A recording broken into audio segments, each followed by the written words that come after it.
नमस्कार दोस्तों, मैं हूं सौरभ और स्वागत है आपका बुक ट्यूबर हिंदी पर। एक आदमी नदी में डूब रहा है। वो चीख रहा है, हाथ पैर मार रहा है, अपनी पूरी ताकत से पानी को पीछे धकेलने की कोशिश कर रहा है। वो लहरों से लड़ रहा है, धार को काटने की कोशिश कर रहा है, और जितना ज्यादा वो लड़ता है उतनी ही तेजी से वो डूबता है। उसकी सारी ऊर्जा खत्म हो जाती है और वो थक कर हार मान लेता है। उसी नदी में एक दूसरा आदमी भी है। वो लड़ नहीं रहा, उसने अपने शरीर को ढीला छोड़ दिया है। वो बस बह रहा है, जैसे नदी का ही एक हिस्सा हो। नदी उसे खुद ब खुद किनारे ले आती है, वो बच जाता है। ये कोई कहानी नहीं है, ये आपकी और मेरी जिंदगी का सबसे कड़वा सच है। हम सब उस पहले आदमी की तरह हैं, जिंदगी की नदी में हाथ पैर मार रहे हैं, छटपटा रहे हैं और डूब रहे हैं। हम तनाव में हैं, चिंता में हैं, जल रहे हैं। हमें लगता है कि ज्यादा मेहनत करने से, ज्यादा लड़ने से, ज्यादा हासिल करने से हम जीत जाएंगे, लेकिन हम सिर्फ डूब रहे हैं। आज हम किसी सेल्फ हेल्प गुरु की बात नहीं करेंगे। आज हम किसी मोटिवेशनल स्पीकर के खोखले नारों की बात नहीं करेंगे। आज हम 2500 साल पीछे जाएंगे, एक ऐसे इंसान के पास जिसने दुनिया का सबसे बड़ा राज खोज लिया था। एक ऐसा राज जो आज की इस भागती दौड़ती जलती हुई दुनिया के लिए एक दवा है। उसका नाम था लाओ त्सु और उसका संदेश बहुत सीधा था। सच्ची ताकत सिर्फ शांत मन में है, एक शांत मन ही सब कुछ है। लाओ त्सु ने कहा था, अगर तुम अपने दिमाग को सारे विचारों से खाली कर सको तो तुम्हारा दिल शांति को गले लगा लेगा। लेकिन कैसे? इस पागल दुनिया में, इस शोरगुल में, इस अंतहीन दौड़ में कोई अपना मन शांत कैसे कर सकता है? आज हम इसी राज को खोलेंगे। आज हम उस ताले को तोड़ेंगे जिसने हमारी शांति को कैद कर रखा है। तैयार हो जाइए, क्योंकि ये वीडियो आपकी जिंदगी को देखने का नजरिया हमेशा के लिए बदल सकता है। हम एक ऐसी दुनिया में जी रहे हैं जहां हमें बचपन से एक ही चीज सिखाई जाती है, दौड़ो और तेज दौड़ो। क्लास में फर्स्ट आना है, सबसे अच्छी नौकरी पानी है, सबसे ज्यादा सैलरी कमानी है, सबसे बड़ा घर बनाना है, सबसे महंगी गाड़ी लेनी है। ये एक ऐसी रेस है जिसका कोई अंत नहीं है। हम इंसान नहीं रहे, हम अचीवमेंट सब्जेक्ट्स बन गए हैं। हम खुद के ही मालिक और खुद के ही जल्लाद हैं। हम खुद को चाबुक मारते हैं, और काम करो और मेहनत करो, सो मत, रुको मत। आज की दुनिया का नया धर्म है हसल कल्चर। इंस्टाग्राम पर मोटिवेशनल गुरु चिल्ला चिल्ला कर कहते हैं, sleep is for the weak, सोना कमजोरों के लिए है। ग्राइंड 24/7। और हम पागलों की तरह उनकी बातों पर यकीन कर लेते हैं। नतीजा, बर्नआउट, डिप्रेशन, एंजाइटी। ये शब्द आज इतने आम हो गए हैं जैसे सर्दी जुकाम। हम एक सामूहिक आत्महत्या की तरफ बढ़ रहे हैं, जहां हम अपनी शांति, अपनी खुशी, अपनी आत्मा को सफलता की वेदी पर कुर्बान कर रहे हैं। लाओ त्सु ने यह हजारों साल पहले देख लिया था। उन्होंने कहा था, जो पंजों के बल पर खड़ा होने की कोशिश करता है वो मजबूती से खड़ा नहीं रह सकता। और हम सब क्या कर रहे हैं? हम सब पंजों के बल पर खड़े हैं। हम अपनी क्षमता से ज्यादा खुद को खींच रहे हैं। एक अच्छी डिग्री काफी नहीं है, हमें एक पीएचडी चाहिए। एक अच्छी नौकरी काफी नहीं है, हमें साइड हसल भी करना है। एक स्वस्थ शरीर काफी नहीं है, हमें 6 पैक एब्स चाहिए। और ये सब हासिल करके हमें सोशल मीडिया पर दुनिया को दिखाना भी है। हम लगातार खुद को जला रहे हैं, सिर्फ इसलिए ताकि दुनिया हमारी राख की चमक देख सके। इसका ताओवादी इलाज, वू वेई, बिना कुछ किए सब कुछ करना। अब आप कहेंगे तो क्या करें? काम करना छोड़ दें? मेहनत करना छोड़ दें? नहीं, लाओ त्सु का दर्शन आपको आलसी बनना नहीं सिखाता, वो आपको बुद्धिमान बनना सिखाता है। और उनकी सबसे बड़ी सीख है वू वेई। इसका मतलब है अकर्मण्यता या प्रयासहीन कर्म, एफर्टलेस एक्शन। याद है वो नदी वाला दूसरा आदमी? वो वू वेई का अभ्यास कर रहा था। वो नदी की धार से लड़ नहीं रहा था, वो धार के साथ बह रहा था। वू वेई का मतलब है प्रकृति के प्रवाह के साथ तालमेल बिठाना। जब आप किसी काम को जबरदस्ती, तनाव और संघर्ष के साथ करते हैं तो आप अपनी ऊर्जा बर्बाद करते हैं और नतीजा भी खराब होता है।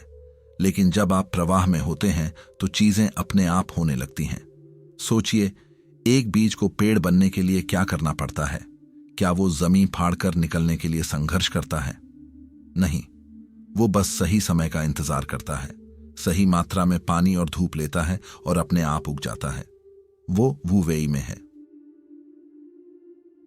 हमारी जिंदगी में इसका क्या मतलब है? इसका मतलब है मल्टीटास्किंग बंद करो। एक समय में एक काम पर ध्यान दो। हर चीज को जल्दी जल्दी खत्म करने की होड़ छोड़ दो। धीमे हो जाओ। जब आप धीमे और फोकस्ड होते हैं तो आप कम समय में ज्यादा बेहतर काम करते हैं। जो लोग कहते हैं जल्दी अमीर बनो, लाओ त्सु उनके लिए कहते हैं जो बहुत तेजी से आगे बढ़ता है वो बहुत दूर तक नहीं जाता। यह दुनिया आपको दौड़ाना चाहती है। ताओवाद आपको ठहरना सिखाता है। रुकिए, गहरी सांस लीजिए और पूछिए, क्या मैं नदी से लड़ रहा हूं या नदी के साथ बह रहा हूं? असली उत्पादकता, प्रोडक्टिविटी व्यस्त दिखने में नहीं है, बल्कि शांत और केंद्रित रहने में है। आज का इंसान सबसे ज्यादा दुखी क्यों है? क्योंकि वो अपनी जिंदगी नहीं जी रहा, वो दूसरों की जिंदगी को देख देख कर जल रहा है।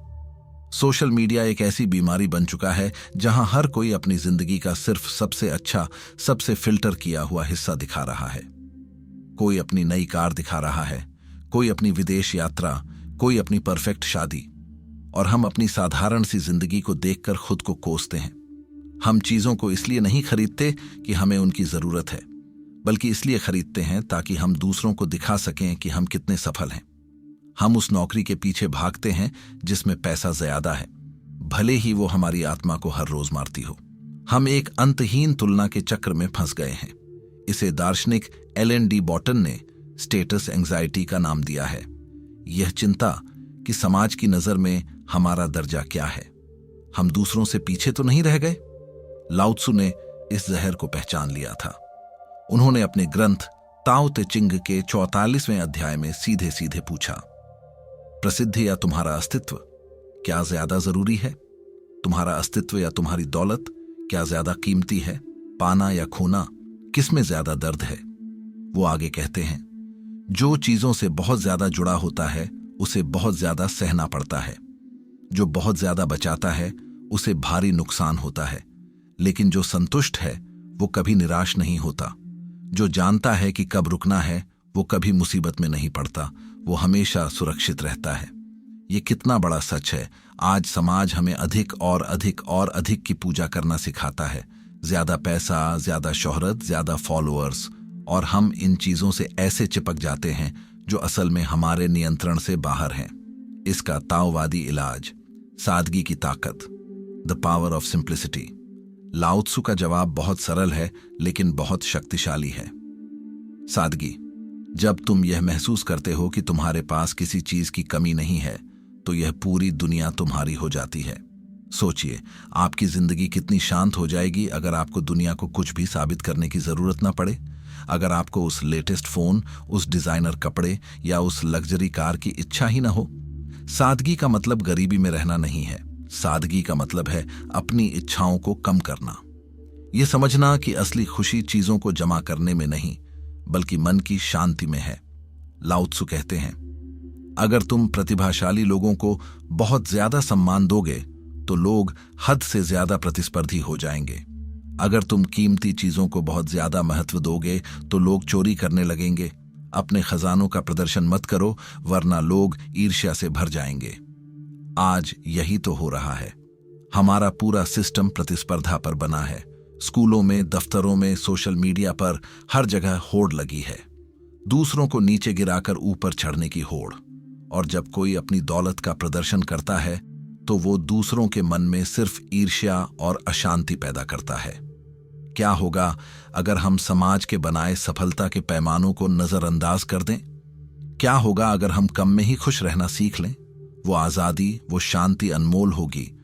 जिसके पास जितना कम है वो उतना ही ज्यादा आजाद है, क्योंकि उसे खोने का डर उतना ही कम है। स्क्रीन पर एक शतरंज के खिलाड़ी की छवि आती है जो हर चाल को नियंत्रित करने की कोशिश कर रहा है, और फिर ब्रह्मांड की एक विशाल छवि जिसमें पृथ्वी एक छोटे से बिंदु जैसी दिखती है। हम इंसानों को एक बहुत बड़ी गलतफहमी है।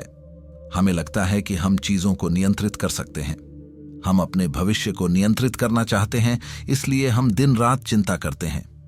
हम अपने करियर को नियंत्रित करना चाहते हैं, इसलिए हम अपने बॉस की हर हाँ में हाँ मिलाते हैं। हम अपने रिश्तों को नियंत्रित करना चाहते हैं, इसलिए हम दूसरों को बदलने की कोशिश करते हैं। हम अपनी सुरक्षा को नियंत्रित करना चाहते हैं, इसलिए हम पैसा जमा करते हैं और घर के चारों तरफ कैमरे लगवा लेते हैं। लेकिन सच क्या है? सच ये है कि हमारे नियंत्रण में लगभग कुछ भी नहीं है। आप कितनी भी योजना बना लें, कल क्या होगा कोई नहीं जानता। आप किसी दूसरे इंसान के विचारों या व्यवहार को कभी नियंत्रित नहीं कर सकते। आप कितना भी पैसा जमा कर लें, सुरक्षा की कोई गारंटी नहीं है। यह नियंत्रण का नशा ही हमारी सारी चिंता और तनाव की जड़ है। हम एक ऐसी लड़ाई लड़ रहे हैं जिसे हम कभी जीत नहीं सकते। हम ब्रह्मांड के प्रवाह को अपनी मुट्ठी में करने की कोशिश कर रहे हैं। हम हर बाहरी घटना पर प्रतिक्रिया करते हैं। हर छोटी बात पर अपना मानसिक संतुलन खो देते हैं। किसी ने ट्रैफिक में कट मार दिया, हमारा दिन खराब। किसी ने सोशल मीडिया पर गलत कमेंट कर दिया, हमारी रात की नींद खराब। हमारा सारा दुख इस बात पर निर्भर करता है कि बाहर क्या हो रहा है। लेकिन क्या सच में ऐसा है? इस सच को समझने के लिए मैं आपको महान ताओवादी दार्शनिक ज्वांगजी की एक कहानी सुनाता हूं। यह कहानी आपके क्रोध और प्रतिक्रिया को देखने का नजरिया हमेशा के लिए बदल सकती है। एक बार एक व्यक्ति अपनी नाव में बैठकर एक शांत झील को पार कर रहा था। सुबह का समय था, घना कोहरा छाया हुआ था और चारों तरफ अद्भुत शांति थी। वह व्यक्ति आंखें बंद करके ध्यान कर रहा था। तभी अचानक धड़ाम की आवाज आई। एक दूसरी नाव ने आकर उसकी नाव को जोर से टक्कर मार दी। उस व्यक्ति की आंखें खुलीं। उसका ध्यान टूट गया था। शांति भंग हो चुकी थी। उसका खून खौल उठा। किस बेवकूफ की हिम्मत हुई मेरी नाव से टकराने की? उसे नजर नहीं आता क्या? वह गुस्से से चिल्लाने और उस दूसरी नाव वाले को गालियां देने के लिए खड़ा हुआ। उसने अपना मुंह खोला ही था कि उसकी नजर पड़ी। सामने वाली नाव खाली थी। वह बस हवा और लहरों के सहारे बहती हुई आकर उससे टकरा गई थी। एक पल में उस व्यक्ति का सारा गुस्सा गायब हो गया। वह एक खाली नाव पर कैसे गुस्सा हो सकता था? किससे लड़ता, किसे गालियां देता? कोई था ही नहीं। तो वह बस चुपचाप बैठ गया और फिर से अपनी शांति में लौट आया। कहानी यहां खत्म नहीं होती। ज्वांगजी आगे कहते हैं, उस व्यक्ति ने उस दिन जीवन का सबसे बड़ा सबक सीखा।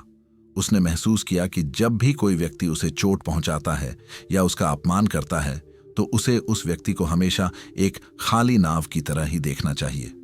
अब खुद से सोचिए, जब कोई बॉस आपकी आलोचना करता है, जब कोई रिश्तेदार ताना मारता है, जब कोई दोस्त धोखा देता है, वो सब भी तो एक खाली नाव ही हैं। वे अपनी अज्ञानता, अपनी असुरक्षा, अपने दुख और अपनी परिस्थितियों की लहरों पर बह रहे हैं। वे खुद भी नहीं जानते कि वे क्या कर रहे हैं। गुस्सा उस इंसान की वजह से नहीं आता। गुस्सा हमारे अंदर बैठे अहंकार, ईगो की वजह से आता है, जिसे चोट लगती है। जब हमें पता चलता है कि सामने वाली नाव में कोई है तो हमारा अहंकार जाग जाता है, उसने मेरे साथ ऐसा कैसे किया। लेकिन जैसे ही हमें पता चलता है कि नाव खाली है, अहंकार को लड़ने के लिए कोई मिलता ही नहीं। लाओ त्सु और जुआंगजी हमें यही सिखा रहे हैं। दुनिया में आपको टक्कर मारने वाली ज्यादातर नावें खाली हैं। लोग अपने ही मानसिक तूफानों में फंसे हैं। उन्हें अपना दुश्मन समझना सबसे बड़ी भूल है। अगली बार जब कोई आपकी शांति भंग करे तो लड़ने या प्रतिक्रिया करने से पहले एक पल रुककर खुद से पूछना, क्या यह नाव सच में भरी हुई है या यह भी एक खाली नाव है? जिस दिन आप दुनिया को खाली नावों से भरा हुआ देखने लगेंगे, उस दिन आपको लड़ने के लिए कोई मिलेगा ही नहीं, सिर्फ शांति रह जाएगी। लाओ त्सु इस पर कहते हैं, क्या तुम दुनिया पर शासन करना और उसे नियंत्रित करना चाहते हो? मुझे नहीं लगता कि यह कभी किया जा सकता है। दुनिया एक पवित्र पात्र है जिसे नियंत्रित नहीं किया जा सकता। अगर तुम कोशिश करोगे तो तुम इसे और खराब कर दोगे। यह तुम्हारी उंगलियों से फिसलकर गायब हो सकती है।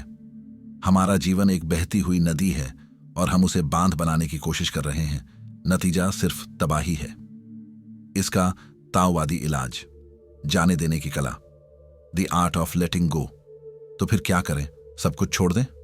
नहीं।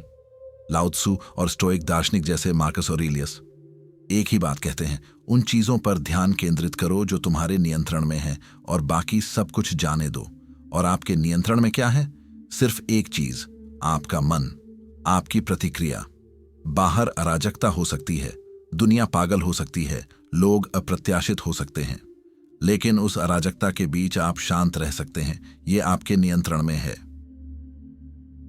लेटिंग गो का मतलब हार मान लेना नहीं है। इसका मतलब है यह स्वीकार कर लेना कि जीवन में बहुत सी चीजें हमारे नियंत्रण से परे हैं और उनके बारे में चिंता करके अपनी मानसिक शांति भंग करना मूर्खता है। जब आप नियंत्रण की इच्छा छोड़ देते हैं तो एक अद्भुत शांति का अनुभव होता है।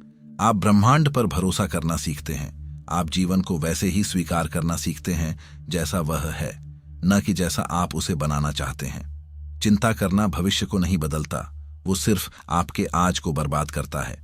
जब आप इस सच को समझ जाते हैं तो आप चिंता करना छोड़ देते हैं। आप बस अपना सर्वश्रेष्ठ कर्म करते हैं और परिणाम को ब्रह्मांड पर छोड़ देते हैं। यही सच्ची स्वतंत्रता है।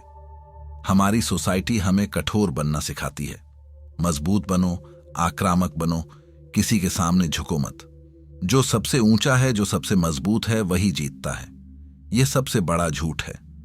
लाओ त्सु प्रकृति से सीखते हैं और प्रकृति हमें कुछ और ही सिखाती है। जो सबसे कठोर होता है वो सबसे पहले टूटता है। सबसे ऊंचे पेड़ ही तूफान में सबसे पहले गिरते हैं। मजबूत चट्टानें पानी की नरम बूंदों से कट जाती हैं। हम अपनी जिंदगी में भी यही करते हैं। हम अपने विचारों में, अपने अहंकार में, अपने रिश्तों में कठोर हो जाते हैं। हम बदलने को तैयार नहीं होते, झुकने को तैयार नहीं होते और अंत में हम टूट जाते हैं। जो बॉस बहुत कठोर होता है उसके कर्मचारी उससे नफरत करते हैं। जो रिश्ता बहुत कठोर नियमों में बंधा होता है वो टूट जाता है। जो इंसान अपनी गलती मानने को तैयार नहीं होता वो अकेला रह जाता है। इसका ताओवादी इलाज, कोमलता की शक्ति, द पावर ऑफ सॉफ्टनेस। लाओ त्सु के लिए ब्रह्मांड की सबसे शक्तिशाली चीज सबसे कोमल है, पानी। पानी का कोई आकार नहीं है, वो किसी भी बर्तन में ढल जाता है। वो हमेशा नीचे की ओर बहता है, सबसे विनम्र स्थान लेता है। वो नरम और लचीला है, लेकिन वही नरम पानी बड़ी बड़ी चट्टानों को काटकर घाटियां बना सकता है। वही पानी सबसे कठोर चीजों को भेद सकता है। लाओ त्सु कहते हैं, दुनिया में पानी से ज्यादा नरम और कमजोर कुछ भी नहीं है। फिर भी कठोर और मजबूत चीजों पर हमला करने में कोई भी इसे हरा नहीं सकता। इसका हमारे जीवन के लिए क्या सबक है? लचीले बनो। अपने विचारों को लेकर जिद्दी मत रहो। नई चीजें सीखने और बदलने के लिए तैयार रहो। विनम्र बनो। सबसे ऊंचा पद पाने की होड़ में मत लगो।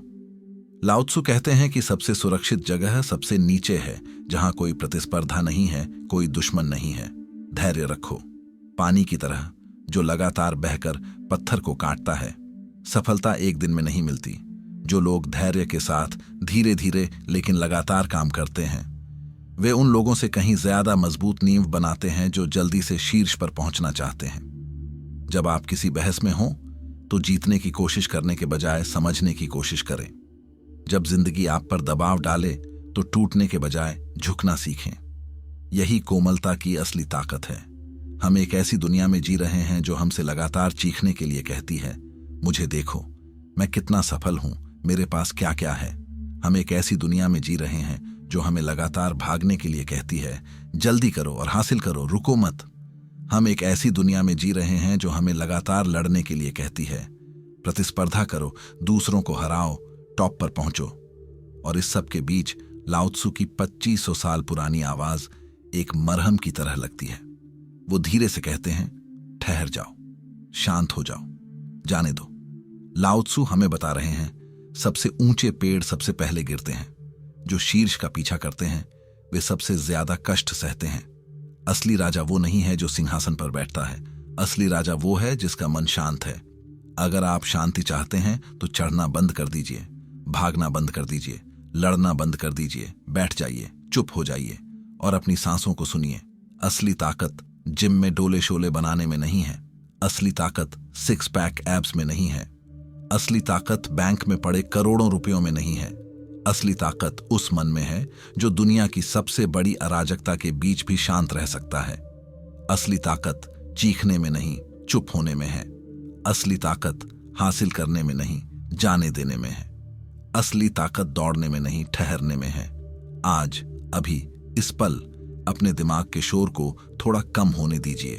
उन हजारों विचारों को जो आपको दौड़ा रहे हैं, उन्हें बस देखिए, उनसे लड़िए मत, उन्हें आने दीजिए और जाने दीजिए।